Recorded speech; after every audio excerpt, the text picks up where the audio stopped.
Well, this is new.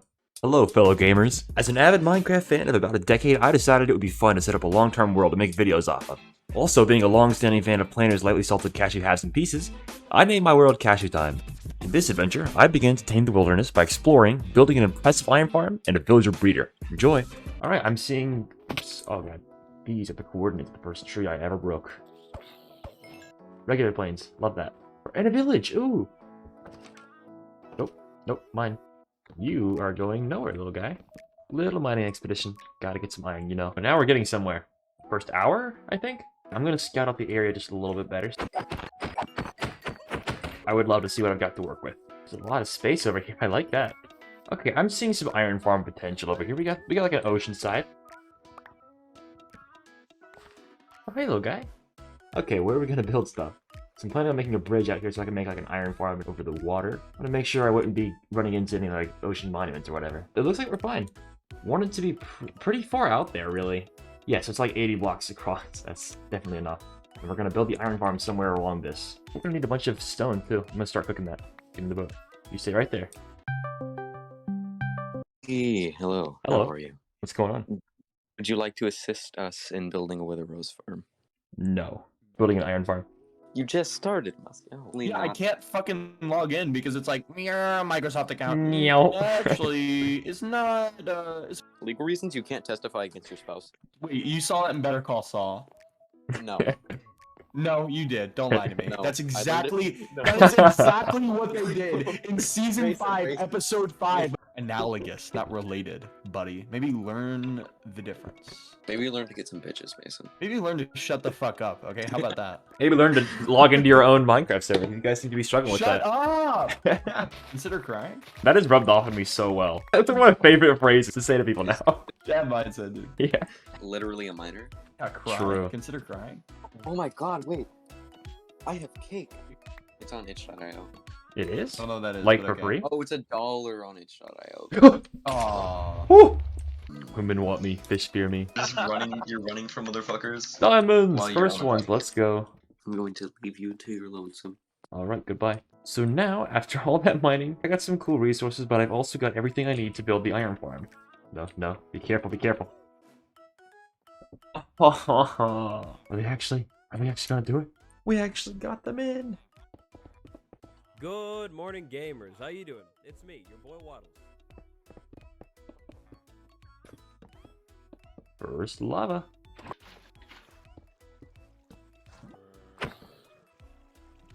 Did I get him? I think I tried some. Let's go! It's Minecraft day 22. I already got an iron farm working. A large segment of my footage got corrupted, so I'll just explain what I've done. I designed this really interesting bridge using concaves of spruce wood, some oak scaffolding holding the whole thing together. I even built some stilts to hold the whole platform over there on. And what took by far the most time was flattening out this land. Plus, got all of these villagers. There was a spider spawner like directly beneath my base, so I turned it into a grinder. And I've got all this string now. Plus, got the water chute that takes me all the way back up, so it's no problem. I still actually have not died in this world, but one time I came very, very close to dying. While I was building this, an Enderman attacked me, and it got me down to half a heart. I was standing maybe right here when it got me down to half a heart. I just sprinted all the way to the water and narrowly escaped. It was awesome. To actually complete the iron farm and get it working out, I'm going to need daylight sensors, and more importantly, I'm going to need a lot more villagers. I'm going to need a villager breeder. I did get full diamond armor and tools, in case that wasn't clear. Anyways, enough chatter. Let's get to building a villager breeder. I want them to have 2 kids, and I'll bring those 2 kids over near my place so I can get the villager breeder going.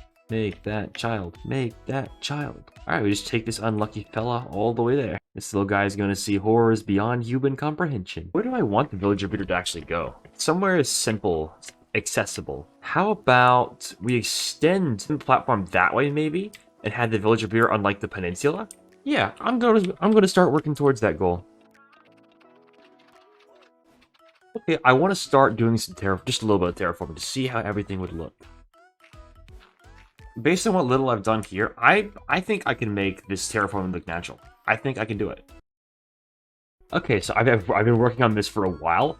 I'm really good at terraforming stuff. At least I think I am. The major flat platform does not look natural. I'm sure of that. But the edge that But the edge that goes up out of the ocean, I think that looks great. Okay, let's start moving these guys.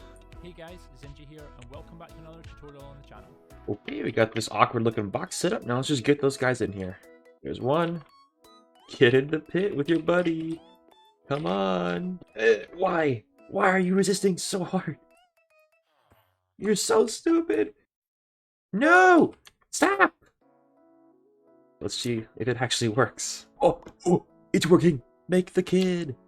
Let's go. It's just like a giraffe giving birth. All right, well, we got a functioning villager breeder. Now I just need a way to transport them out. I'll get to work on that real quick. It's really simple. The minecart comes out, picks up a villager, keeps going off the rail. Yeah, let's make sure it works.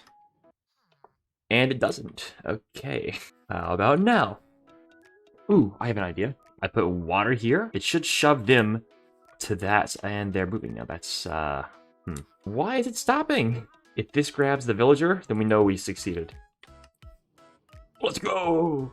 Okay, and it's about time I get to work on the iron farm again. I need to go exploring for slime again. Finally, something new to look at. I got a savanna here. There's a jungle over there. We finally found a swamp. The water's so murky, ew. I do feel a little bad about killing the slimes because they're all pretty cute. But hey, I need slime. Okay, so now we got sticky pistons, daylight detectors, and we got the villagers we need. I'm pretty sure I've got everything I need to finish the farm now. Every time the sun goes down, for 16 seconds, the villagers are all allowed to sleep. Now I just gotta put some lava in. Now I just gotta put some villagers in there. You're kidding me! Now we just lock them in. And that's all of them. You and you, finally, you guys stay here. All 4 modules seem to be working. Let me show you what I've named all the guys. Here we have Mason, but spelled with a Y. And here we have Mason, spelled with a Y. And over here we have Mason with a Y. And last of all, we have Mason with a Y. Next up on my priorities, I want to get some pipes working, maybe by using ice, so that I can get all the items from poppies and iron sorted out in one system in the middle here. As to where to get the ice, I know exactly where to go. Okay, that's probably enough ice. I'm going to add a mainland pipe that'll bring all the items from the iron farm all the way into my base. Those of you who may not be aware, using ice underneath a water trail makes items go incredibly fast, which is really useful for making piping like this. I'm also adding a touch of decoration to the side of the pipe so it looks a bit less odd. So now it's time for the local piping, which will put all the iron pieces in one big collection system over here. Alright, I got the device working. So the piping will automatically dispense any iron or roses that get caught in there, and they'll dispense all the way through these pipes down the middle. As you can see, I'm the greatest plumber who ever lived. The really cool part about this is I'm going to have 2 toggleable levers. This first lever changes whether you want it to be this local storage system or the storage system that's all the way back over there. If I hit the lever, these blocks are retracted, allowing the items to fall down the pipe below, which leads all the way back to my main base. Just want to demonstrate. Look at this. Oh, that's so cool. Look how far they're going. The last step in making sure the whole thing's functional is adding an off and on switch, which I'm going to put over here. Okay, after about 3 hours, I figured it out. This lever toggles local output. This lever over here, this turns all the farms off. If I flick it like this, you can see all the pistons close. And I've also added a tiny little AFK section here. It would be terrible to sit here for a few hours and then realize the thing wasn't even on, so I made sure to label them properly. Now, out of mostly boredom, I'm going to fill in another map. This is one tree that's like elevated high above everything else. I don't know how this happened. That's so funny. I found a really cool floating island. That's kind of neat. Alright, got this map built out. Out of boredom again, I'm gonna go for another one. The one to the right of it. That one. Very cool boat. Very cool. Very cool. All 4 maps filled in. There I am. There's world spawn. And that's it. Because I got so much copper, I think I'm gonna try to use it in building stuff. I'm starting out with cobbled deep slate for the base of this thing. I'm gonna be using several blocks in this palette. I bred some bees. Look how tiny they are. Oh, that's so cute. Okay, well, I tried out a few different things, but for the most part, I just made it taller. Okay, I think redstone lamps were definitely the move here. And now I got them all lit up. Nice. I'm gonna add some spruce logs going horizontally. I'm starting to realize the grand scale of the things I've actually done so far. They're pretty big. Also, added in the spruce scaffoldings. I'm just making the thing a little bit taller before I add the roof. Now, I pretty much got the whole column set up. And it just looks so goofy. I don't know what to do about it. Maybe if I just add some pillaring towards the front. And pillars. It still needs a little bit of work, so I'll put in a little bit of decoration real quick. And boom, tried a few things out. I think I like this. I think we'll go ahead and give this my musky seal of approval. I think I'm done with the outside. However, I do still need to finish the inside. See, I don't want it to just be hollow. I want to have a few sections of villagers that automatically generate crops and drop them to these villagers so that they'll keep producing villagers. So a villager in a 9x9 area of crops, they're compelled to feed other villagers they see. They try to throw them to this villager, but they're all caught with these minecarts. Once the minecarts catch them, they're funneled through hoppers and they go into these chests over here. Really simple design, but like I said, it needs a lot of time to build, so I'm going to go ahead and expand this upwards and make it work even better. Okay, and huge time skip. I did it 9 times. I got 9 of these sections here. When these 3 chests fill up, they'll automatically start dispensing through these chests and start making bone meal. Now already, I've gotten 2 double chests of potatoes and I'm rapidly getting more. So overall, wonderful farm. I feel like the inside's pretty much complete. Yeah, I'm getting the industrial vibe that I think I was going for. I think it's time to get back to work on the iron farm. That'd be pretty cool. Okay, so the iron farm, it's pretty good. It looks just okay to me. I'm going to make the farm vertical. I'm going to add another section of 4 more above these. Okay, now it's taller. Now I can start putting in some villagers. With this big old contraption, that's not going to be a problem anymore. Here, 3 villagers. There are the last 3. Now we have 12. With all 12 villagers inside, I'm going to start working on the wiring. Now we got the wiring set up. I got all the zombies in, and now all 8 farms are technically working. I found that it generates about 1,600 iron per hour. And while this might seem like a lot, I want it to be much, much more. So I'm going to go ahead and add another layer of iron spawners. And now it's taller. Okay, I did a little side quest to get some slime balls at the swamp, and I found this bird here. I feel like I just gotta have him as a pet. Really not my problem, I guess. Hey, buddy, you wanna be friends? Oh, you really don't want to be friends. Okay. Try it again. There we go. Your name is... I don't know. Let me know what you guys think I should name this little guy, because I'm not even sure. Come with me, buddy. Love parrots. What a great pet. Sorry, little guys. You are kind of cute. But I got a new green fella in my life. Come on, buddy. Let's go home. What are you doing? Okay, our little buddy has made it safely home. And I have finished the 3rd level of iron spawners. It generates about 41 iron per minute, which is about 2,500 iron per hour. Now, pretty much on a whim, if nothing else, I want it to generate 64 iron per minute, which is about a double chest every hour. Because I have so much iron, I want to put some more villagers in here that I can just sell iron to get emeralds for it. Since I realize now I'm going to be using a lot of villagers, I went ahead and built a rail to speed things up a little bit. Just look at them go. Wow. After a few more hours of work, I got all the villagers inside. They've proved to be a really good source of emeralds. Something else pretty important is that I added some client-side mods. I figured out how to work with fabric. Although I got mostly performance-enhancing things, I did also get the replay mod, which you can see here is really interesting. Now with these walls being that high, I'm going to add in more villagers. Goodbye, buddy.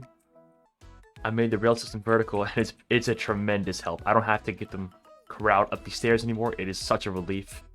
Okay, once again, doing another huge time skip. I added in some closer bordering walls on this side, but more importantly, I added a 4th segment of villagers up top, which still add more to the iron count. After running a 30-minute test, these are the results of all the drops that I got. Based on this, I calculated that I get just over 64 ingots a minute and just over 16 poppies a minute, which accounts to just short of 1,000 poppies per hour and just short of 4,000 ingots per hour. I did actually hit the goal of over 64 ingots per minute, which was pretty ambitious, and I'm glad I got through it. So now with pretty much all the analytics and the more technical aspects of the farm being figured out, it's time for me to really close up the decoration and finish up this farm for good. Next up, I built the 5th layer of walls on the farm, putting it at about 100 blocks in height. From here on, I have to be especially careful because if I do fall from this height, even with feather falling 4, it means certain death. This is the last layer of walls that I'm going to be putting into the farm. Don't you hate it when you get your iron golem mass murder building mixed up with your villager slavery building? Yeah, me too. To make sure there wouldn't be any confusion, I embroidered the word iron out of iron blocks on the side of my iron farm. The next thing I did was add some arches. I came very close to dying while building one of these. 2 iron golems spawned on top of a platform, and while building it, I accidentally hit one of them. And I think it was the 3rd one right there. They hit me enough where I was down to 1 heart, and they threw me off the side into the water, and I was so scared. But I did land in the water, so I was thankfully okay. Still have not died yet. Next up, I'm going to get some concrete powder and put a giant iron ingot on the side of the wall right there. After dabbling a little bit in Pixlr, I figured out how to make a really good iron ingot. Next up, I added it to the front face of the tower and along with the back. With the iron ingot firmly on the side of the building, I think I'm ready to move on to the island part. After all the things I've done to make the farm taller throughout the video, it looks incredibly top-heavy. My iron farm absolutely looks like it skips leg day. In order to fix this, I spent a few hours terraforming an island around its base, and then I captured it in this cool time-lapse.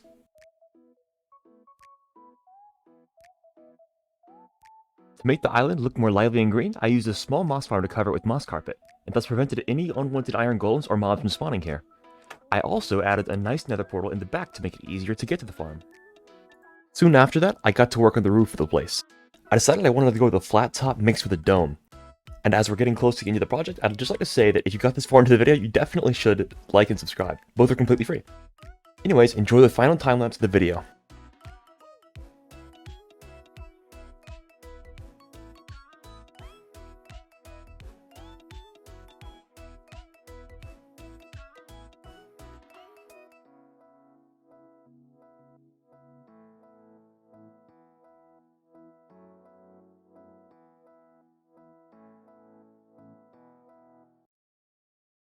And finally, here is the finished product. This is an amalgamation of dozens of hours across 4 months. I present my iron farm.